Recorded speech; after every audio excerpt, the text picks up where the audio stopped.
مجھے ایک سوال تھا کہ کیا مرنے کے بعد انسان کی دوبارہ اپنے پیروں سے ملاقات ہوگی؟ یہ سوال مجھے میری بہن نے بتایا تھا، اور وہ والد صاحب کے تناظر میں ہم اس کو سننا بھی چاہتے ہیں۔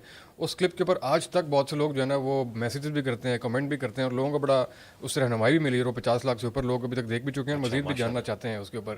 تو ایک تو اس کے بارے میں مزید وضاحت فرما دیں، دوسرا یہ کہ جو اصالہ ثواب کا آپ نے پہلے بھی ذکر کیا تھا، ہماری جو پیارے چلے گئے ہیں، ہمارا ان سے کیا کسی قسم کا کوئی کنیکشن ہوتا ہے کہ ہمارے کسی عمل کا یا ہماری کسی خبر ان تک پہنچے، یا ہم کوئی اچھا کام کریں تو اس تک ان کی کوئی چیز ہو یا اصالہ ثواب پہنچتا ہو؟ اس کے بارے میں ہمارا کنیکشن کس کس طریقے سے ان سے ہو سکتا ہے؟ اصالہ ثواب اس اعتبار سے تو پہنچتا ہے، صحیح مسلم میں حدیث ہے کہ مردے کو 3 اعمال کا ثواب پہنچتا ہے۔ ایک تو صدقہ جاریہ جو اس نے خود کیا تھا، دوسرا علم کی بات، جس طرح امام بخاری امام مسلم نے احادیث کی کتابیں لکھی تو ان کو ثواب ملنا چاہیے، اور تیسرا نیک اولاد جو اس کے لیے دعا کرتی ہے یا کوئی صدقہ اور خیرات کرتی ہے، وہ آٹومیٹکلی ثواب پہنچتا ہے۔ ایون نیک اولاد کے اعمال کا ثواب پہنچانا نہیں ہوتا، وہ آٹومیٹکلی ماں باپ کو پہنچتا ہے، کیونکہ ماں باپ کی انویسٹمنٹ ہے نیک اولاد۔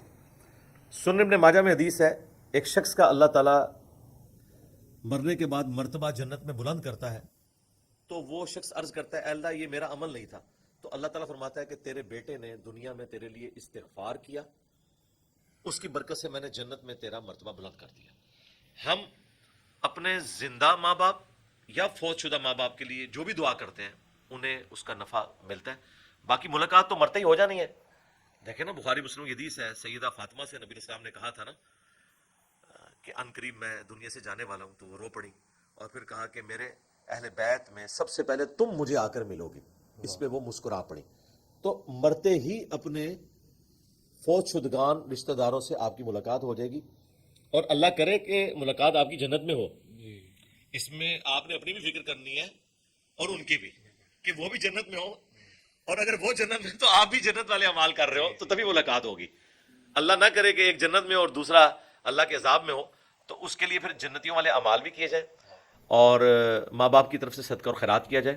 ایک دعا جو قرآن میں اللہ نے ہمیں سکھائی ہے، رب ارحمہما کما ربیانی صغیرا، اے رب ہمارے ان دونوں پر رحم فرما جس طرح بچپن میں انہوں نے ہمیں پالا تھا۔ اسی طریقے سے رب جعلنی مقیم الصلاۃ ومن ذریتی ربنا وتقبل دعا، یہ دعا آپ تشہد میں مانگے۔ بخاری مسلم میں آتا ہے کہ درود شریف کے بعد جو چاہو اپنے رب سے مانگو۔ مسلم شریف میں حدیث ہے کہ سجدے میں تم اپنے رب کے سب سے زیادہ قریب ہوتے ہو، خوب دعائیں مانگو۔ سجدے میں ماں باپ کے لیے دعائیں مانگے، عربی زبان میں یہ کوئی مشکل نہیں ہے، رب ارحمہما کما ربیانی صغیرا، سورہ بنی اسرائیل میں یہ دعا آتی ہے، تو انشاءاللہ تعالیٰ نفع پہنچے گا۔ ایسے ہی اور قبور کے حوالے سے کیا ہے کہ زیارت قبور کرنی چاہیے، قبرستان فریکوینٹلی جانا چاہیے یا کم جانا چاہیے، یا نہیں، کیا؟ جانا چاہیے، فریکوینٹلی اور جانا جب چاہیے۔ جاتے ہیں تو ان کو پتہ لگتا ہے کہ آئے ہوئے ہیں۔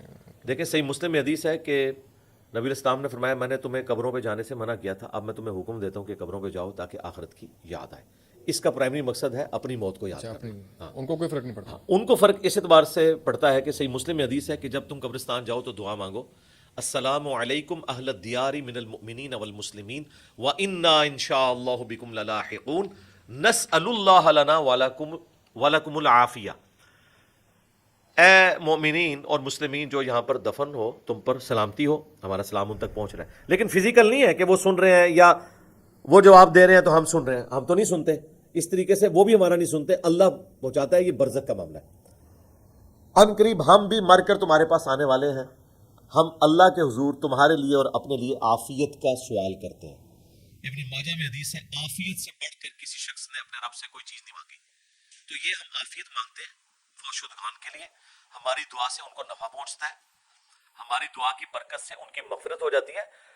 قبرستان کو تو چھوڑ دیں، صحیح مسلم میں حدیث ہے جس کے جنازے میں 40 ایسے لوگ شریک ہوں جو شرک نہ کرتے ہوں، اللہ تعالیٰ ان کی شفاعت اس کے حق میں قبول کر لیتا ہے۔ تو یہ اتنی بڑی فضیلت ہے، تو نماز جنازہ کی دعا میں بھی لوگوں کی مغفرت ہو جاتی ہے۔ اگر واقعتاً کوئی شخص ایسا تھا کہ وہ اللہ کے دین کے لیے درد رکھتا تھا اور لوگ اس کے جنازے میں شریک ہوئے، لیکن یہ کہنا کہ ایک شخص پوری زندگی دین کے ساتھ باغی رہا تو اس کے تو جنازے میں 40,000 لوگ بھی شریک ہوں، جس نے پوری زندگی خود قرآن کو نہیں پڑھا، اس کی میت پہ قرآن پڑھوا کر آپ نے اس کو بخشوا لینا ہے۔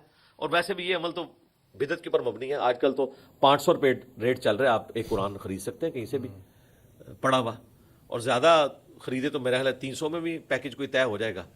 ان چیزوں کا کوئی فائدہ نہیں، دعا کریں، صدقہ اور خیرات کریں، اس سے بڑی اور کوئی چیز وہ جو کہتے ہیں جو قبر پہ جاتے ہیں تو وہ آپ کے قدموں کی چاپ سنتے ہیں، ایسی کوئی وہ حدیث ہو رہا ہے، وہ بخاری مسلم میں حدیث ہے، جب مردے کو آپ دفنا کر جاتے ہیں نا تو وہ جانے والوں کی قدموں کی چاپ بھی سنتا ہے. وہ وقتی طور پہ اسے سنائی جاتی ہے تاکہ اگر وہ نیک ہے تو شکر ادا کرے کہ میں نے ان پر بھروسہ نہیں کیا، اور اگر بدکار ہے تو اس کی حسرت میں اضافہ ہو کہ مجھے چھوڑ کر چلے گئے. وہ تو اس سے پہلے بھی ہے، بخاری میں حدیث ہے کہ میت اپنی چارپائی پہ کلام کرتی ہے، نیک میت کہتی ہے مجھے جلدی جلدی قبرستان لے جاؤ، اور بدکار میت کہتی ہے کہ مجھے کہاں لے کر جا رہے ہو. اور نبی اسلام نے فرمایا کہ اس کی یہ چیخو پکار انسانوں اور جنوں کو چھوڑ کر تمام مخلوقات سنتی ہیں. انسان اور جن سن لیں تو بے ہوش ہو جائیں، پھر تو وہ غیب کا پردہ ہی اٹھ جائے نا. یہ جو ان الذین یخشون ربہم بالغیب، بے شک جو لوگ غیب میں اپنے رب سے ڈرتے ہیں ان کے لیے مغفرت ہے نا. ورنہ اگر پردہ اٹھ گیا تو پیچھے کون سی بات رہ جائے گی؟